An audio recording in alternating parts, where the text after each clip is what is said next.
살아계신 하나님의 말씀은 디모데후서 2장 20절에서 21절 말씀이며 신약 344페이지입니다. 큰 집에는 금그릇과 은그릇뿐 아니라 나무그릇과 질그릇도 있어 귀하게 쓰는 것도 있고 천하게 쓰는 것도 있나니 그러므로 누구든지 이런 것에서 자기를 깨끗하게 하면 귀히 쓰는 그릇이 되어 거룩하고 주인의 쓰심에 합당하며 모든 선한 일에 준비함이 되리라. 아멘. 자, 오늘은 디모데후서 2장 20절서 21절에 있는 두 절에 있는 말씀을 통하여서 그릇대로 쓰시는 하나님이라는 주제로 말씀을 선포할 때 하나님의 크신 은혜가 함께 하시기를 주의 이름으로 축원합니다. 따라해 보세요. 그릇대로 쓰시는 하나님. 한 번 더 그릇대로 쓰시는 하나님. 아멘. 일반적으로 회사나 기업에서 사람을 채용할 때 그 기업이 그 회사가 원하는 기준치가 있습니다. 그래서 그 회사가 그 기업이 정한 방침에 따라서 필요한 사람을 뽑아서 이제 채용하지 않습니까? 마찬가지로 하나님 나라의 일꾼에도 기준이 있습니다. 아무나 다 쓰는 것이 아니라 하나님께서 원하시는 그 기준치가 있는데 그 기준에 따라서 사람을 뽑아서 하나님께서 각 시대 가운데 각자 필요한 그 사명에 따라서 쓰신 이런 모습을 우리가 성경을 통해서 보게 됩니다. 자, 그런 관점에서 볼 때 오늘 본문의 말씀은 굉장히 중요한 말씀이니까 우리 한번 짧은 두 절이니까 크게 다 같이 읽을 때는 같이 다 읽으셔야 됩니다. 20절, 21절 크게 다 같이 읽도록 하겠습니다. 큰 집에는 시작. 큰 집에는 금그릇과 은그릇뿐 아니라 나무그릇과 질그릇도 있어 귀하게 쓰는 것도 있고 천하게 쓰는 것도 있나니 그러므로 누구든지 이런 것에서 자기를 깨끗하게 하면 귀히 쓰는 그릇이 되어 거룩하고 주인의 쓰심에 합당하며 모든 선한 일에 준비함이 되리라. 아멘. 자, 오늘 본문의 말씀을 정리하면 큰 집에는 무슨 그릇이 있다고요? 그래, 이걸 가지고 다양한 그릇이 있다는 거죠. 다양한 그릇이 있는데 그 그릇 가운데서는 귀하게 쓰는 귀한 그릇도 있고 천하게 쓰는 천한 그릇도 있다는 것입니다. 문제는 그 그릇의 재질이 여기 보니까 금도 나오고 은도 나오고 그렇죠. 나무도 나오고 뭐 질그릇도 나오고 이러지 않습니까? 그런데 그 그릇의 재질이 또 모양이 크기가 천차만별 다양하다 할지라도 집 주인은 어떤 그릇을 쓰냐면은 깨끗한 그릇을 쓴다고 이렇게 말씀하고 있습니다. 여기서 말하는 큰 집이라는 이 큰 집이 표현하는 것은 하나님의 교회를 말하는 것입니다. 그리고 각종 그릇은 그 안에 다양한 성도들을 지칭하고 있습니다. 그렇다면은 하나님은 어떤 사람을 쓰실까요? 세 가지로 오늘 말씀을 소주제를 나눠서 말씀을 선포할 때 크신 은혜가 함께 하시기를 바랍니다. 첫 번째, 일단 그 그릇이 하나님 주인의 마음에 맞아야 됩니다. 주인의 마음에 맞아야 된다는 말씀입니다. 그런 맥락에서 한번 21절만 같이 한번 크게 읽겠습니다. 시작.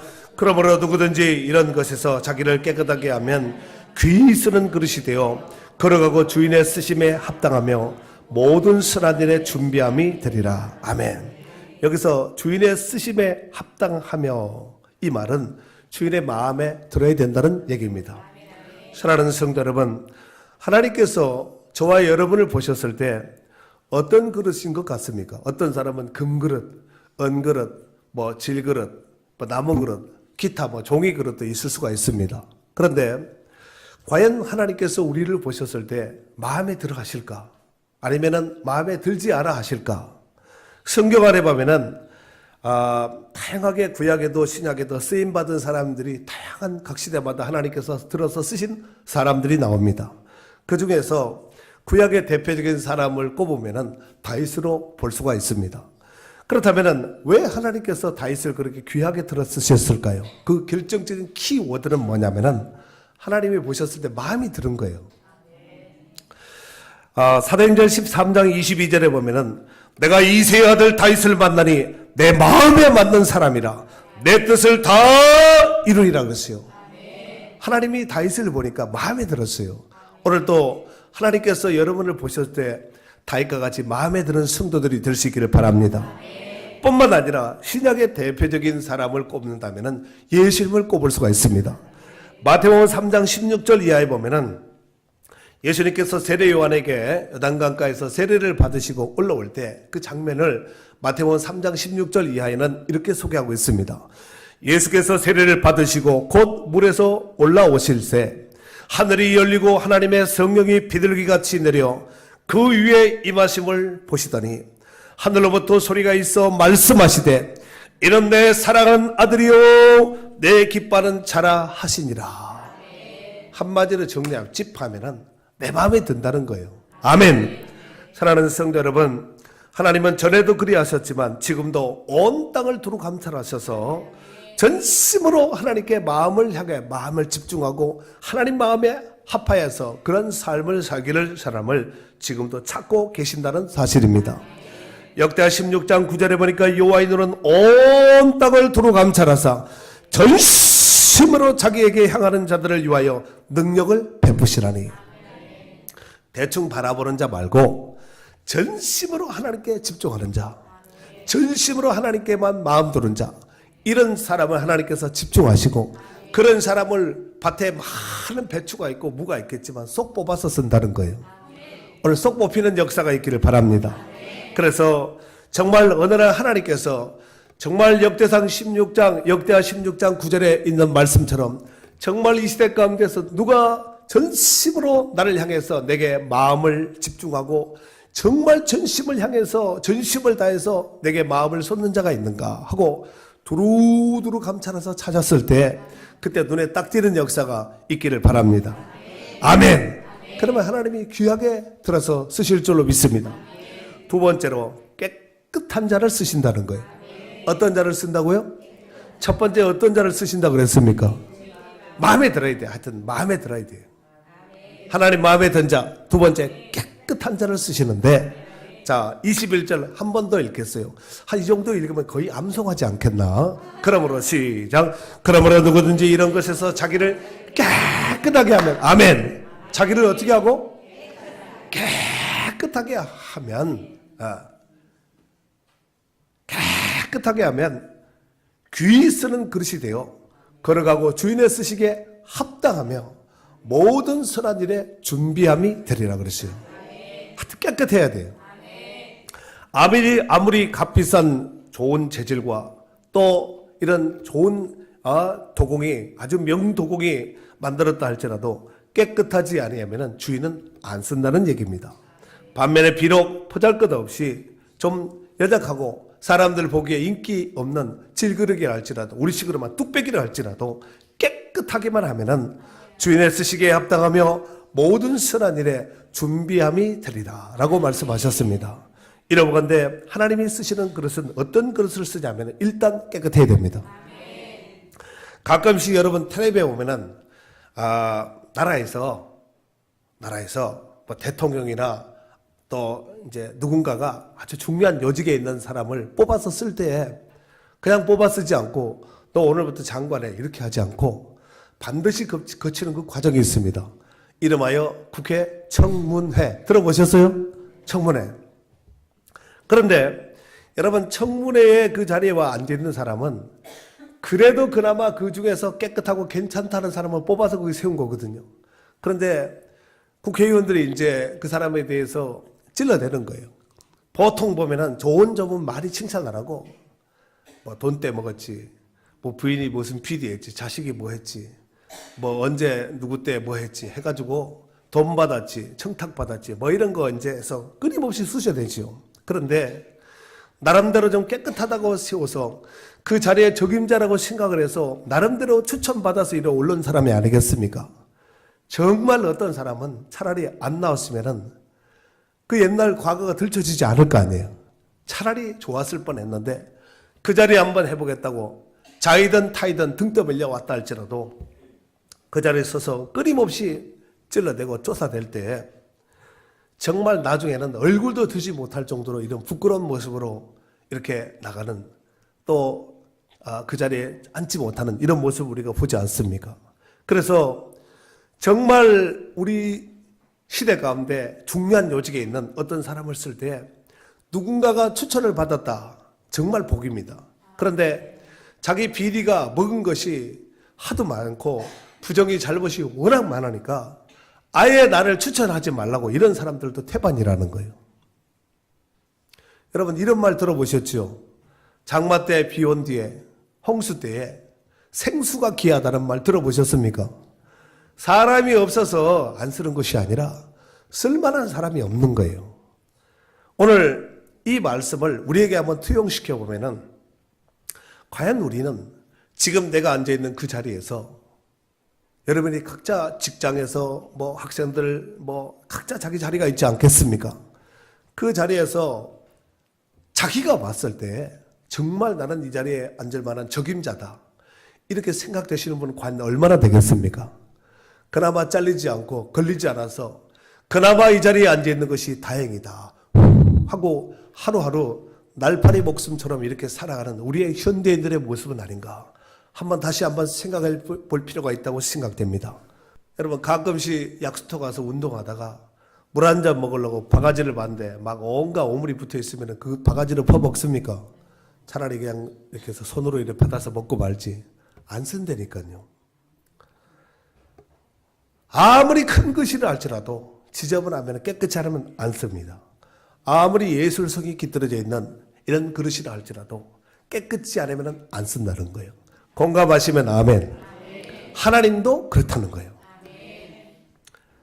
우리가 성경 안에 하나님께서 귀하게 쓰임받은 하나님께 귀하게 쓰임받은 사람들의 그 공통적인 특징이 있습니다. 그냥 들어 쓰시지 않고 아브라함을 그냥 쓰고 다윗을 그냥 쓰고 모세를 그냥 쓴 것이 아니라 다듬어서 썼다는 거예요. 이게 뭐냐면 깨끗하게 한 뒤에 하나님께서 그를 그 시대 가운데 귀한 일꾼으로 불러서 쓰신 줄로 믿습니다. 그 중에서 중요한 것이 여러분 그릇은 물로 닦으면 됩니다. 근데 사람을 물로 목욕시킨다고 되는 것이 아니라 이 심령 안에는 죄 문제를 청산해야 됩니다. 그릇은 닦으면 돼. 퐁퐁세제, 수세미, 그릇 닦는 이걸 가지고 닦으면 되는데 사람을 수세미로 닦겠어요? 퐁퐁에 닦겠어요? 세탁기 돌리겠어요? 식기세척기에 돌리겠습니까? 그렇잖아요? 사람은 예수님의 보혈로 예수님의 피로 깨끗하게 씻어내야 됩니다. 성령으로 정화되어야 됩니다. 아멘이지요? 누가복음 19장에 보면은 삭개오가 뽕나무에 올라갔다가 예수님 만나는 장면이 나옵니다. 삭개오에 그냥 쓰는 것이 아니라 삭개오의 죄 문제를 해결해 주셨습니다. 또 마가복음 2장 1절 이하에 보면은 어느 집에 예수님께서 계셨는데 중풍병자를 사람들이 들것에 네 사람의 친구들이 들것에 매가지고 이 중풍병자 예수님께 데려가기만 하면 고칠 수 있을 것 같은 이런 믿음의 확신을 가지고 왔는데 그 집에 들어갈 수가 없는 거예요. 왜냐하면 사람들이 인산인해를 이루고 있기 때문에 그렇습니다. 그래서 할 수 없이 뒤로 돌아가서 2층에 어떻게 올라가가지고 지붕을 뚫고 예수님이 계신 곳에 집에 계신 그 예수님이 계신 그 집 안에 달아서 지붕을 뚫고 달아내린 거예요. 그런데 그 모습을 본 예수님께서 뭐라고 말씀하신 것인데 그것이 뭐냐면은 소자야 내 죄 사함을 받았느니라. 중풍병 고치기 전에 먼저 예수님께서 선포한 것이 뭐냐면은 죄 사함을 받았다. 내 죄 사함을 받을 것이다 가 아니라 내 죄가 사함을 받았다는 거지요. 이 죄 사함의 귀한 은총이 사회의 은총이 오늘 말씀을 듣는 여러분 가운데도 함께 하시기를 주의 이름으로 축원합니다. 하나님 앞에 쓰임받은 모든 사람들의 공통적인 문제가 죄 사함을 받은 다음에 죄 씻음을 받은 다음에 죄 문제를 청산한 다음에 하나님께서 그들을 귀하게 오른손으로 장중에 붙잡아 쓰신 줄로 믿습니다. 이 땅의 모든 인생들 가운데 죄 문제 해결 없이는 진정한 자유, 진정한 평안, 진정한 행복을 누릴 수 없다는 것입니다. 그리고 이 죄 문제의 영원한 해결자는 오직 예수 그리스도 한 분밖에 없습니다. 만일 우리가 죄를 범하면 하나님 앞에서 우리의 대언자가 있으니 곧 의로우신 예수 그리스도시니라. 아멘이지요. 이 예수 그리스도는 온 인류의 죄 문제를 해결하신 우리의 메시아요 구원자인 줄로 믿습니다. 그래서 일찍이 세례 요한이 뭐라고 얘기를 했냐면은 예수님을 향해서 뭐라고 말했냐면은 요한복음 1장 29절에 보면은 보라 세상 죄를 지고 가는 하나님의 어린 양이로다. 누구의 양이라고요? 하나님의 어린 양. 여러분은 누구예요? 하나님의 어린 양. 주님의 어린 양. 그런데 여러분의 몸을 가지고는 죄 사함을 할 수 없고 세상 죄를 지고 가는 온 인류의 죄, 저와 여러분의 죄 문제를 해결할 온 인류의 죄를 해결할 하나님의 어린 양. 그 약에 수많은 양들을 짐승들을 잡지 않았습니까? 그것은 그림자예요. 실체는 오리지널 실체는 예수 그리스도입니다. 그래서 죄 사함을 얻게 하기 위해서 죄 문제를 해결하기 위한 하나님의 어린 양이라고 세례 요한이 그렇게 언급했다는 것입니다. 히브리서 9장 14절 말씀에 보면은 하물며 영원하신 성령으로 말미암아 흠없는 자기를 하나님께 드린 그리스도의 피가, 그리스도의 뭐가? 피가 어찌 너희 양심을 죽은 행실에서 깨끗하게 하고, 우리의 죽은 행실에서, 우리의 양심이 죽은 행실에서 깨끗하게 하는 것은 예수의 피밖에 없어요. 그 다음에 살아계신 하나님을 섬기게 하지 못하겠느냐. 깨끗하게 한 자, 이를 통해서 하나님께서 섬김을 받겠다는 얘기가 아니겠습니까? 오늘 또 이 죄사함의 은총과 또 오늘 깨끗게 하신 귀한 은총이, 은혜가 우리 가운데 정말 하시기를 다시 한번 주의 이름으로 축원합니다. 마지막 세 번째로는 주인에게 유익을 주는 사람을 하나님께서는 주인은 더 귀하게 여깁니다. 아멘이죠? 성경에 보면은 주인에게 유익을 주는 사람이 있고 주인에게 해를 끼치는 사람이 나옵니다. 여러분은 주인에게 유익을 주는 사람이 되어야 되겠어요? 아니면은 해를 끼치는 사람이 되어야 되겠습니까? 여러분 직장을 다니시는 분들은 사장 경영주에게 유익을 주는 사람이 돼야지, 회사를 망하게 한다든가 주인이 손해를 보게 한다든가 이러면은 그 주인이 만약에 그것을 알았다면은 그냥 두겠습니까? 조용히 잘라주겠습니까? 조용치 않게 잘릴 수도 있습니다. 만약에 여러분들이 공부하는 학생이에요. 그러면은 최소한 가르쳐준 선생님이나 또 부모님에게 공부를 열심히 해서 유익을 주는 학생이 돼야지, 해를 끼치는 이런 학생이 되면 안 되잖아요. 그렇지 않겠습니까? 여러분 군인이에요. 그러면 나라에 유익이 돼야지, 총들로 나와서 탈영한다든가 사람을 죽인다든가 군인이 해서는 안 될 일을 만약에 하게 되면은 이게 국가적인 사회적인 무리가 일어나지 않겠습니까? 여러분, 오늘 사도 바울은 정말 다메섹 도상에서 예수 그리스도를 만난 이후에 정말 자기를 불러주신 그 하나님 앞에 죽도록 충성했습니다. 그걸 하려고 하다 보니까 매듭 맞고 수없이 고생하고 밥도 굶기도 하고 감옥에 갔기도 하고 그렇잖아요. 뭐 배에서 파서나는 이런 위경을 처하기도 하고 죽을 고비를 만나기도 하고 돌로 맞아 죽을 뻔하기도 하고 죽을 고비를 한두 번 남긴 것이 아니지요. 그런데 왜 사도 바울이 그렇게 했는가? 자기를 부르시니, 자기를 불러주신 그 하나님 앞에 기쁨을 주게, 유익을 주게 해서 생명불사 충성했던 사도 바울의 모습을 볼 수가 있습니다. 이 은혜가 오늘 또 우리 가운데 있어야 될 줄로 믿습니다.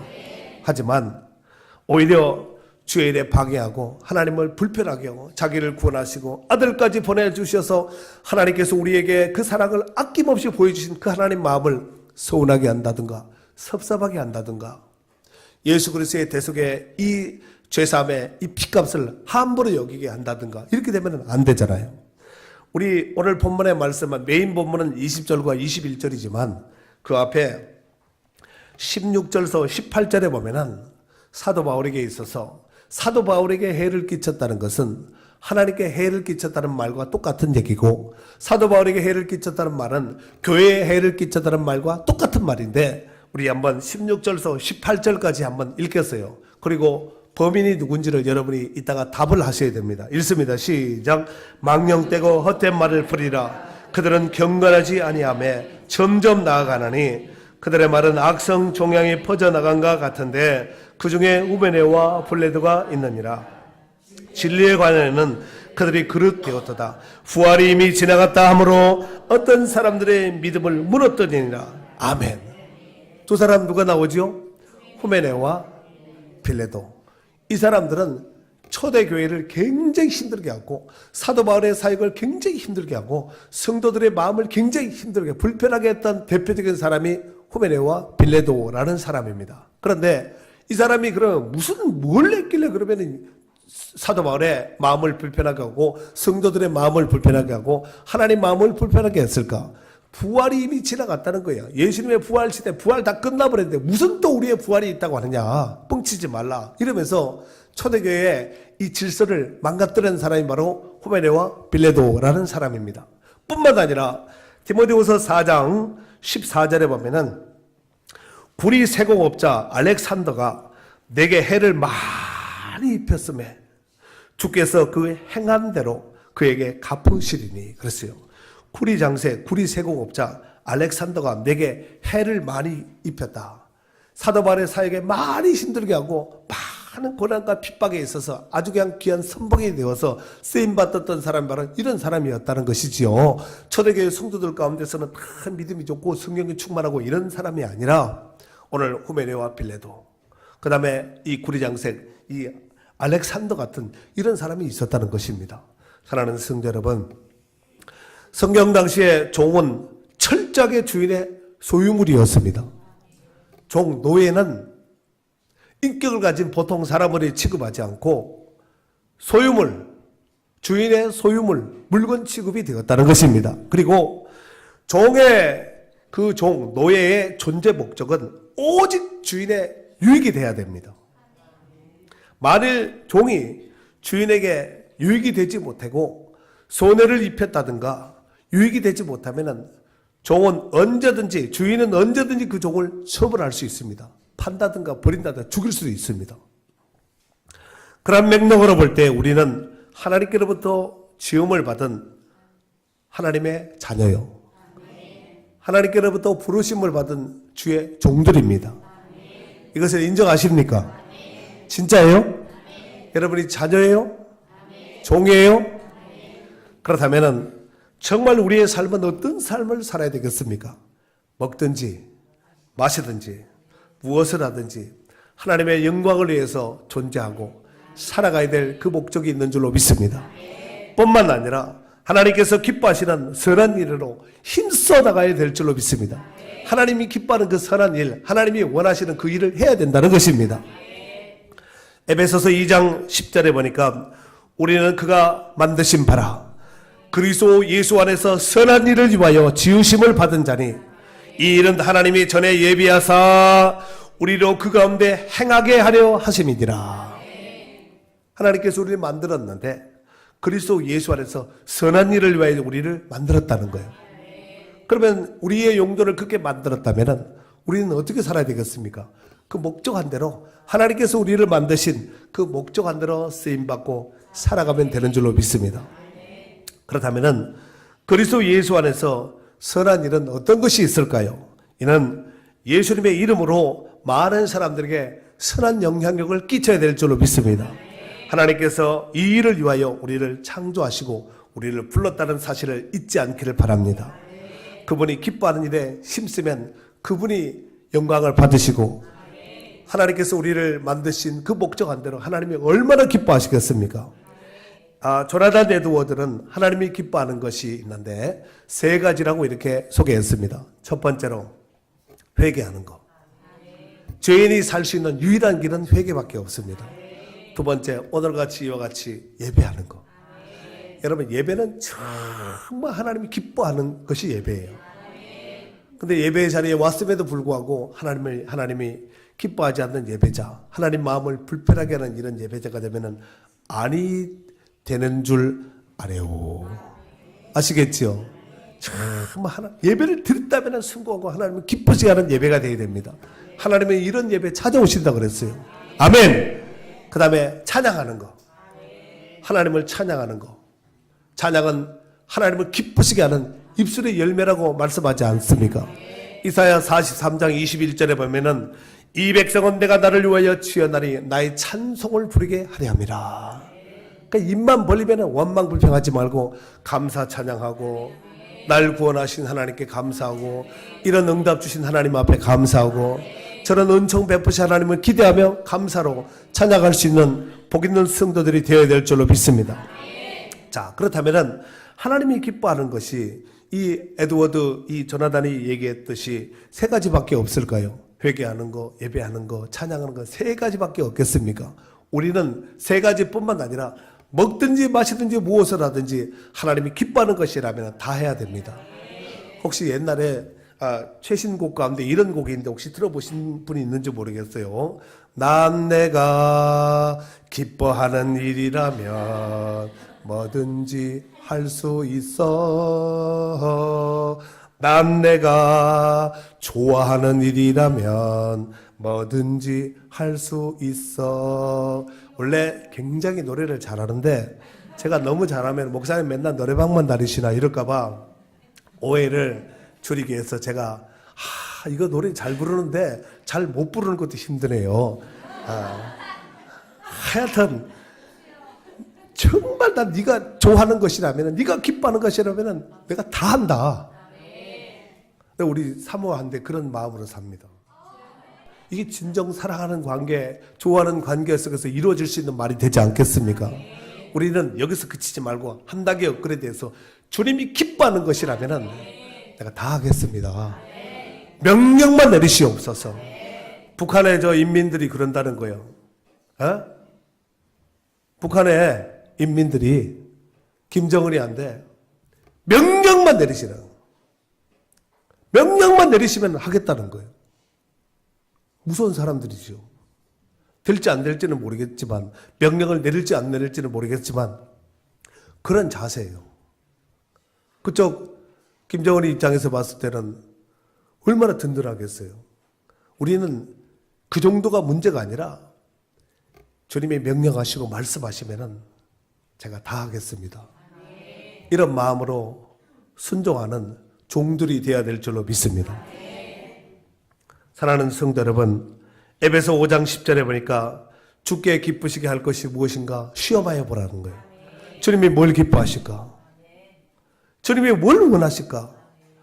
이것을 늘 살피는 걸어간 고민을 하는 성도들이 되어야 됩니다. 세상을 어떻게 기쁘게 할까? 여러분, 우리 고린도전서 7장 33절 이하에 보면은 처녀 총각들 얘기 나오거든요. 결혼하기 전에 믿음 좋은 신실한 이 처녀 총각들은 어떻게 하면 주님을 기쁘시게 할까 하다가 결혼을 싹 해버리면은 어떻게 하면 그대를 기쁘게 할까? 월급을 많이 오면 기뻐할까? 일찍 들어오면 기뻐할까? 저녁에 회사에서 밥 먹고 집에서 밥 안 차려달라면 기뻐할까? 아침에 출근할 때 깨우지 않고 가는 것이 기뻐할까? 밥 안 달라는 것이 기뻐할까? 카톡을 하는 것이 기뻐할까? 전화를 하는 것이 기뻐할까? 아니면은 시간 내서 빨리 쫓아가서 만나는 것이 기뻐할까? 이 고민이 있거든요. 여러분, 결혼하기 전에는 그렇게 삽니다. 어떻게 하면은 하나님을 기쁘게 할까? 이러다가 얘들아, 결혼을 딱 하면은 어떻게 하면은 그놈을 기쁘게 할까? 하고 이렇게 산다는 거예요. 그래서 사도 바울은 차라리 내가 이럴 바엔 결혼하지 않고 내가 혼자 살겠다. 그래서 평생 그냥 결혼하지 않고 독신으로 살았습니다. 아무도 아멘 안 하시네. 물론 독신으로 살란 얘기가 아니라 하나님은 우리가 은사에 따라서 자기 하나님 앞에 받은 사명에 따라서 독신으로 사는 것도 성경에 허락을 합니다. 그러나 성경의 원초적인 것은 생육하고 번성해야 됩니다. 그러니까 결혼 안 하려면은 혼자 살고 혼자 살 때 옆집 쳐다보지 말고 다른 사람 쳐다보고 오직 주님만 바라보고 살면 됩니다. 그리고 정말 결혼을 했다면은 그 남편 아내를 기쁘게 하는 것 같이 그렇게 살아야 됩니다. 기쁘시게 해야 됩니다. 남편 아내를 기쁘게 해야 되잖아요. 여기서 한 단계 더 나가서 성도된 우리는 거룩한 고민장애가 되어서 어떻게 하면 하나님 기쁘시게 할까? 어떻게 하면 하나님을 기쁘게 알고 하나님 뜻대로 살 수가 있을까? 이런 거룩한 고민을 우리가 가슴속에 가지고 살아야 된다는 것입니다. 아멘이죠. 그러니까 세상 근심은 내려놓고 거룩한 근심은 많이 품고 이 은혜가 오늘 우리 가운데도 함께 하시기를 바랍니다. 그리고 다음 주일은 무슨 주일이에요? 추수감사 주일입니다. 여러분 중에서 농사를 지으시는 분도 있겠지만 오늘날 현대인들의 이 산업 구조가 농경시대의 구조와는 좀 다릅니다. 하지만 농부가 농사를 잘 지어서 땅에서 나는 귀한 열매를 하나님께 드리는 그런 심정으로, 그런 마음으로 우리가 이 추수감사주일을 맞이하고 준비했으면 좋겠습니다. 여러분, 우리가 생각해 보면은 우리 인생 속에서 우리는 다 감사할 것밖에 없어요. 이렇게 눈 뜨고 눈으로 볼 수 있는 거, 숨 쉴 수 있는 거, 우리가 활동할 수 있는 거, 정말 생각해 보면 다 감사해요. 이번에 다니엘 기도회 때 보니까 어떤 아이는 태어나자마자 손가락이 다 붙어서 손가락이 이렇게 갈라져야 되잖아. 그런데 손가락이 다 붙어가지고 이걸 하나씩 찢어서 수술하는 아이들도 양쪽에. 이 수술비, 또 수술비지만 그 아이가 얼마나 고통스럽겠어요. 그렇지 않겠습니까? 손가락 이렇게 펴보세요. 정말 감사하셔야 돼요. 눈 깜빡깜빡 해봐요. 감사하셔야 돼요. 코로 숨 쉬어봐요. 만약에 산소 마스크 끼워가지고 하면은 하루에 30만 원인가 들어간다는 거예요. 숨 쉬는 비만. 한 달이면 얼마예요? 하루에 30만 원이면 한 달에 얼마예요? 여러분, 한 달 내내 돈 벌어요. 그거 숨 쉬는 값만 내도 모자라는 집들이 숨도 못 쉬고 죽을 사람들이 많을 거예요. 그렇지 않아요? 여러분, 눈 깜빡깜빡 하는 거, 이거 정말 감사하셔야 돼요. 눈 깜빡깜빡 하는 거, 웃을 수 있는 거, 볼 수 있는 거, 먹을 수 있는 거. 정말 아이고 남들 다 하는 거 이렇게 생각하지 말고 그것도 못 하시는 분이 있다는 것을 생각하고, 하여튼 우리가 이 모든 것을 주신 하나님 앞에 감사로 영광 돌리시는 기회가 되어야 될 줄로 믿습니다. 생각하고 돌이켜보면은 감사도 습관이에요. 감사 습관이에요. 원망불평 습관입니다. 좋은 것은 계속 해야 되겠지만 좋지 못한 것이라면 고쳐야 되지 않겠습니까? 이왕이면 감사로 하나님께 영광 돌리시는 복 있는 성도들이 되어야 될 줄로 믿습니다. 골로새서 3장 15절 말씀해 보니까 그리스도의 평강이 너희 마음을 주장하게 하라. 너희는 평강을 위하여 한 몸으로 부르심을 받았나니 너희는 또한 감사하는 자가 되라 그랬어요. 뭐 하는 자가 되라고요? 감사도 습관이에요, 습관. 하여튼 어떤 일을 만난다 할지라도 감사해야지. 무슨 일만 만나면 원망불평하고 욕부터 하는 사람들이 있죠. 이렇게 되면 안 된다는 것입니다. 늘 말씀을 드리지만 감사는 발견한 자가 누리는 축복입니다. 나는 남들에게는 감사거리가 안 된다 할지라도 참 이거 감사하다. 그 발견한 사람이 누리는 거죠. 한 주간도 묵상하는 마음으로 자신들에게, 가족에게, 자녀들에게, 직장에, 또 나의 모든 생활과 삶 속에서 베풀어 주신 하나님의 은혜를 많이 발견해서 풍성한 감사절의 은혜를 고백하며 하나님께 영광 돌리시는 기회가 될 수 있기를 바랍니다. 말씀을 마무리하도록 하겠습니다. 큰 집에는 금그릇, 은그릇, 나무그릇, 질그릇이 있다고 그랬습니다. 그래서 귀하게 쓰임받는 그릇도 있고 천하게 쓰임받는 그릇도 있다는 거예요. 그런데 누구든지 이런 것에서 자기를 깨끗하게 하면 걸어가고 주인의 쓰시기에 합당하며 모든 선한 일에 준비함이 되리라 그랬습니다. 이 큰 집은 하나님의 교회예요. 그리고 각종 그릇은 하나님 앞에 쓰임받는 성도들, 여러분 각자 성도의 모습이라고 보면 좋겠습니다. 이제 올해도 하나님께서 여러분에게 주신 각자의 사명과 직임에 따라서 각자 일사불란하게 그 일을 했기 때문에 우리 교회가 그나마 원활하게 돌아서 잘 진행돼서 여기까지 왔습니다. 내년에도 하나님께서 또 각자 여러분에게 하나님께서 기회를 주셔야지만 우리가 살 수 있는 것이잖아요. 그 일을 할 수 있는 것이 아니겠습니까? 그래서 정말 교회 안에 주일학교, 중고등부, 청년부, 교사서부터 찬양대서부터 그 다음에 차량 운전서부터 청소서부터 식당 봉사서부터 전도서부터 구역장서부터 여러 가지 일들을 우리가 해야 되지 않겠습니까?